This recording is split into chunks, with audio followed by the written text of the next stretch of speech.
Você pode enganar sua família, pode esconder seus pecados do pastor, pode se justificar diante dos homens, mas nunca conseguirá enganar o olhar penetrante de Deus. Jonathan Edwards pregava com lágrimas e fogo.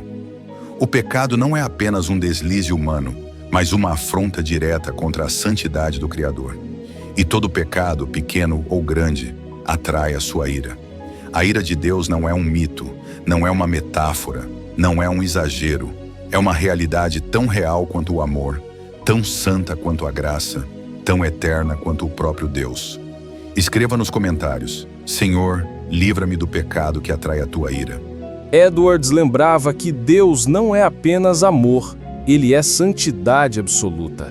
E a santidade não pode conviver com o pecado. Sua natureza perfeita exige justiça contra toda maldade.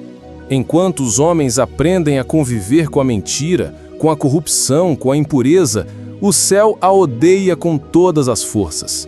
Cada olhar impuro, cada pensamento arrogante, cada palavra maldosa, cada ato de rebeldia sobe diante de Deus como cheiro de morte.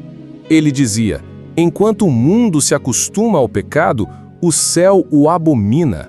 O que para nós parece banal, para Deus é ofensa contra a sua glória.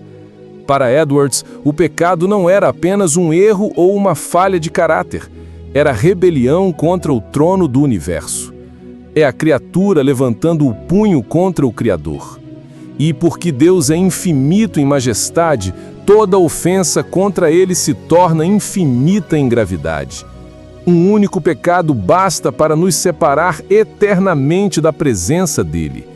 Ele pregava: não existe pecado pequeno, porque não existe um Deus pequeno a ser ofendido. Cada desobediência é um golpe contra a santidade divina. A Bíblia não fala da ira de Deus como teoria, mas como realidade histórica. No dilúvio, Deus destruiu uma geração inteira que havia corrompido o coração. Em Sodoma e Gomorra, o fogo caiu do céu porque os homens trocaram a pureza pela devassidão. No deserto, Israel foi consumido por serpentes, por causa da murmuração contra Deus. Na cruz, até o Filho de Deus recebeu sobre si a ira que nós merecíamos. Edwards afirmava: se Deus não poupou o seu próprio Filho quando o pecado caiu sobre ele, muito menos poupará o pecador que rejeita a cruz. Ele comparava o pecado a uma taça sendo preenchida gota a gota. Cada desobediência, cada rebeldia, cada recusa em se arrepender enche o cálice da ira divina. E quando essa taça transbordar, a ira cairá sem mistura, sem misericórdia, sem atraso. Muitos confundem a paciência de Deus com indiferença. Acham que, porque nada aconteceu ainda, Deus esqueceu. Mas Edwards dizia: a paciência de Deus não é indiferença, é misericórdia que chama ao arrependimento. Mas quando se esgota, não há escapatória. A ira de Deus não é apenas uma ameaça distante e reservada para o futuro, ela já repousa, aqui e agora, sobre todo aquele que vive sem Cristo. Jesus declarou em João 3,18: quem não crê já está condenado. Edwards comparava o pecador a um homem caminhando sobre uma ponte velha e apodrecida. A cada passo as tábuas rangem, cedem e se quebram, mas ele segue caminhando, alheio ao perigo, sem perceber que, em breve, cairá no abismo do juízo. A cada pecado, a ponte fica mais frágil. A cada rejeição à voz de Deus, as tábuas se soltam mais rápido. E, mesmo assim, o pecador continua avançando, rindo, se distraindo, vivendo como se fosse imortal. O juízo final será a revelação plena da ira divina, mas já agora ela pesa como nuvem carregada sobre a vida do homem sem Cristo. O céu se mantém em silêncio, mas o trovão da justiça já está preparado para ecoar. O maior engano do pecador é confundir o silêncio de Deus com aprovação, pensar: nada me aconteceu, então estou em paz com Deus. Mas Edwards advertia: o pecador caminha todos os dias sobre as brasas do inferno, sustentado apenas pela mão da misericórdia divina. O juízo não caiu ainda, não porque Deus esqueceu, mas porque Ele é paciente, dando oportunidade de arrependimento. A paciência divina é como um reservatório. A cada pecado, gotas de ira são acumuladas. O cálice vai enchendo e chegará o dia em que transbordará. A misericórdia de Deus segura o fio que sustenta o pecador sobre o abismo, mas esse fio é fino, frágil e pode se romper a qualquer instante.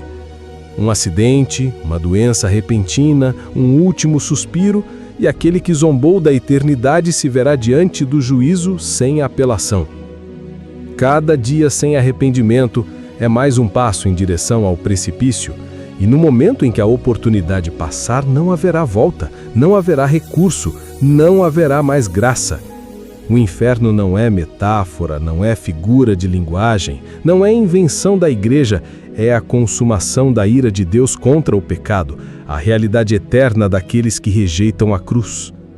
Edwards o descrevia como um forno aceso pela justiça divina, onde a alma arde em trevas eternas, sem consolo, sem esperança, sem saída.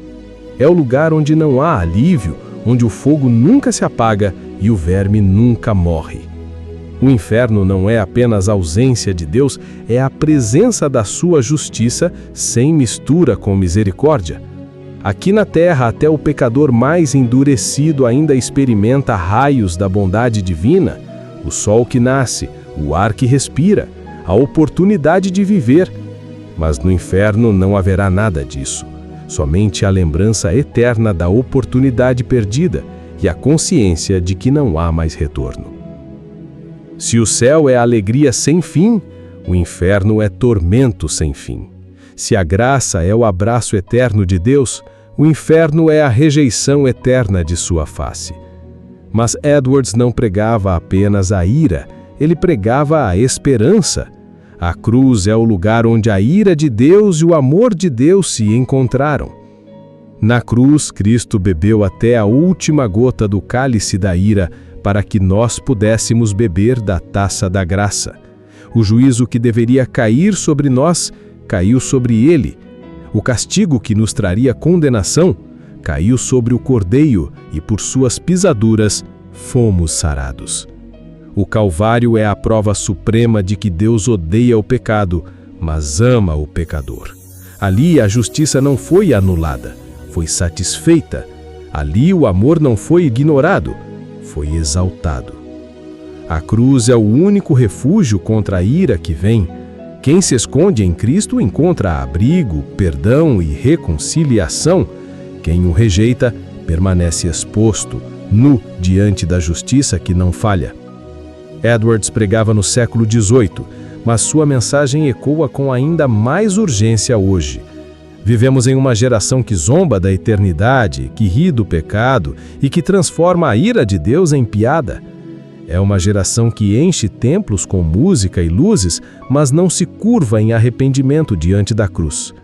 Se Edwards estivesse entre nós, ele gritaria: despertem! Não brinquem com a ira de Deus! Não tratem o pecado como se fosse leve! Não tratem o inferno como se fosse lenda! Corram para a cruz antes que seja tarde demais! O pecado traz prazer por um momento, mas a ira traz condenação eterna. E o chamado de Deus para nós hoje é claro: arrependam-se, porque a graça ainda está aberta. Você vai continuar tratando o pecado como algo pequeno? Vai continuar brincando com aquilo que atrai a ira do Deus Todo-Poderoso? Ou vai hoje mesmo correr para a cruz, onde a ira foi satisfeita e a graça te espera? Ore comigo agora. Senhor, reconheço que o meu pecado atrai a tua ira, mas hoje eu corro para a cruz. Perdoa-me, lava-me no sangue do Cordeiro, livra-me da condenação eterna e enche-me da tua graça. Amém. Este foi o legado de Jonathan Edwards. Lembrar sua geração e a nossa de que o pecado atrai a ira de Deus, mas a cruz oferece salvação. O mesmo Deus que julga com justiça é o Deus que salva com amor, e a escolha está diante de nós: ira ou graça, inferno ou céu. condenação ou salvação.